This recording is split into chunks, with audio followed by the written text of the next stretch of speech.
বন্ধুরা, এসে গেছি ইতিহাস বিদ্যার্থী টিউটোরিয়াল চ্যানেলে। আজ আমি নেফারতিতি সম্পর্কে আলোচনা করব। তাহলে আলোচনাটা শুরু করি। চতুর্থ আমেনহোটেপ ছিলেন আজ থেকে প্রায় 3300 বছর আগের একজন মিশরীয় ফেরাও। তার আমলে মিশরে ধর্মীয় ক্ষেত্রে বহু দেবতার আরাধনা প্রচলিত ছিল। তখন আমুন ছিলেন মিশরের প্রধান দেবতা, কিন্তু আমেনহোটেপ বহু দেবদেবীর পরিবর্তে মিশরীয় সমাজে একেশ্বরবাদ প্রতিষ্ঠার উদ্যোগ গ্রহণ করেন। তিনি দেবতা আমুনের পরিবর্তে সূর্য দেবতা আটেন এর উপাসনার প্রচলন করেন এবং নিজের নাম পরিবর্তন করে নতুন নাম রাখেন আখেনাটেন, অর্থাৎ ঈশ্বর অ্যাটেনের পুত্র। বলপূর্বক মিশরের প্রাচীন ধর্মীয় ঐতিহ্য পরিবর্তনের ফলে দেশে নানা বিশৃঙ্খলা দেখা দেয়, যার ফলে প্রশাসন ভেঙে পড়ার উপক্রম হয়। এই পরিস্থিতিতে মিশরের দুর্যোগ সামাল দিয়ে যিনি সর্বাধিক কৃতিত্বের পরিচয় দেন তিনি হলেন আখেনাটেনের পত্নী নেফারতিতি। এবার নেফারতিতির পরিচয়। নেফারতিতি ছিলেন আখেনাটেনের অন্যতম পত্নী। তার পূর্ব পরিচয় সম্পর্কে বিশেষ কিছু জানা যায় না। অনুমান করা হয় যে নেফারতিতি ছিলেন টেয়া ও তৃতীয় আমেনহোটেপের কন্যা। কেউ কেউ তাকে মিশরের ফেরাও আয়ের কন্যা বলেও মনে করেন। নেফারতিতি শব্দের অর্থ হল আগন্তুক, সুন্দর নারী।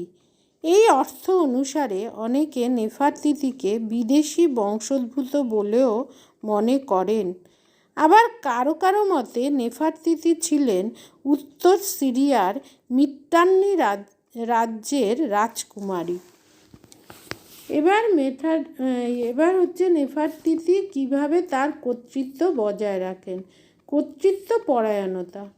নেফারতিতি তার স্বামী আখেনাটেনের সাহচর্যে মিশরের প্রশাসন, রাজনীতি ও ধর্মীয় বিষয়ে যথেষ্ট প্রভাব বিস্তার করতে সক্ষম হন। প্রশাসনিক কাজে তিনি সর্বদা স্বামীর পাশে অবস্থান করে এক প্রকার ফেরাওয়ের প্রতিচ্ছবিতে পরিণত হন। সমকালীন বিভিন্ন ভাস্কর্যে নেফারতিতিকে ফেরাওয়ের পাশে একজন শক্তিশালী ও কর্তৃত্বপরায়ণা নারী হিসাবে তুলে ধরা হয়েছে। সেখানে দেখা যায় নেফারতিতি দেবতা আটেনের পূজা পরিচালনা করছেন, নেফারতিতি রথ চালাচ্ছেন, শত্রুকে প্রতিহত করছেন ইত্যাদি বিভিন্ন কাজ করছেন। নেফারতিতি তার স্বামী আখেনাটেনের সহকারী শাসিকা থেকে 1353 খ্রিস্টপূর্বাব্দ থেকে 1336 খ্রিস্টপূর্বাব্দ পর্যন্ত মিশরের শাসন পরিচালনা করেন। এই কালপর্বে সাংস্কৃতিক ও ধর্মীয় পরিবর্তনে তিনি স্বামীর সাফল্যের অংশীদারী ছিলেন। প্রশাসনে স্বামীর সঙ্গে সহাবস্থান করে নেফারতিতি মিশরের ধর্মীয় জীবন, রীতিনীতি, রাজকীয় পোশাক প্রভৃতি বিষয়ে যথেষ্ট পরিবর্তন আনতে সক্ষম হয়েছিলেন।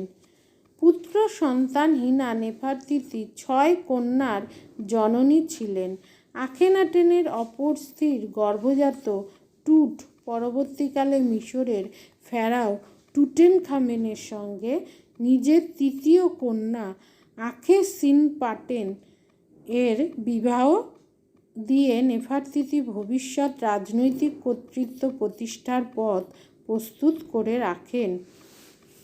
এবার তার অন্তর্ধান রহস্য। স্বামী আখেনাটেনের রাজত্বকালের শেষ দিকে কোনো এক অজ্ঞাত কারণে ইতিহাসে আর নেফারতিতির নাম পাওয়া যায় না। এই সময় নেফারতিতির মৃত্যু হয় নাকি অন্য কোনো ঘটনা ঘটে তা সঠিকভাবে জানা যায় না। অন্তর্ধান পরবর্তী ঘটনা প্রসঙ্গে বিভিন্ন পণ্ডিত বিভিন্ন অভিমত ব্যক্ত করেছেন। কেউ বলেছেন যে তিনি নতুন নাম গ্রহণ করেছেন।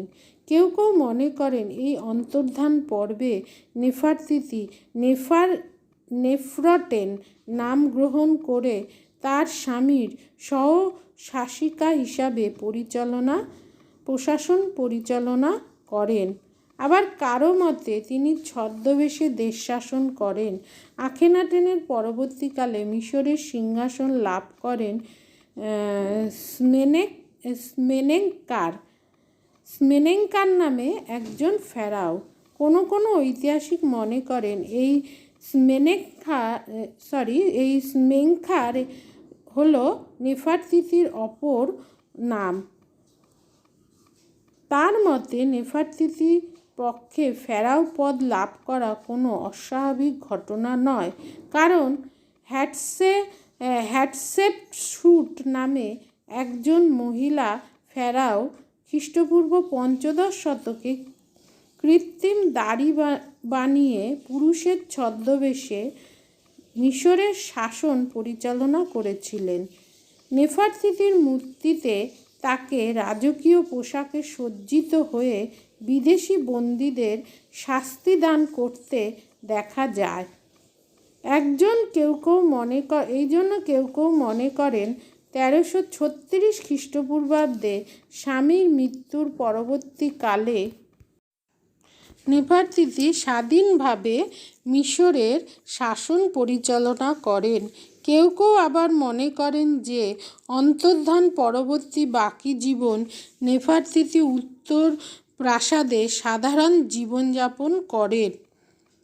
তার কৃতিত্ব: আখেনাটেন দেবতা আটেনের উদ্দেশ্যে যে আখেতাতেন শহর বর্তমান মিশরের আমরানা শহর যার নাম প্রতিষ্ঠার কাজ শুরু করেছিলেন তা সমাপ্ত হওয়ার আগেই তিনি মারা যান। স্বামীর মৃত্যুর পর নেফারতিতি যে ফেরাও পদ লাভ করেছিলেন তা অধিকাংশ ঐতিহাসিক স্বীকার করেন। তিনি শাসনকার্যে বিভিন্ন কৃতিত্বের পরিচয় দিয়েছেন।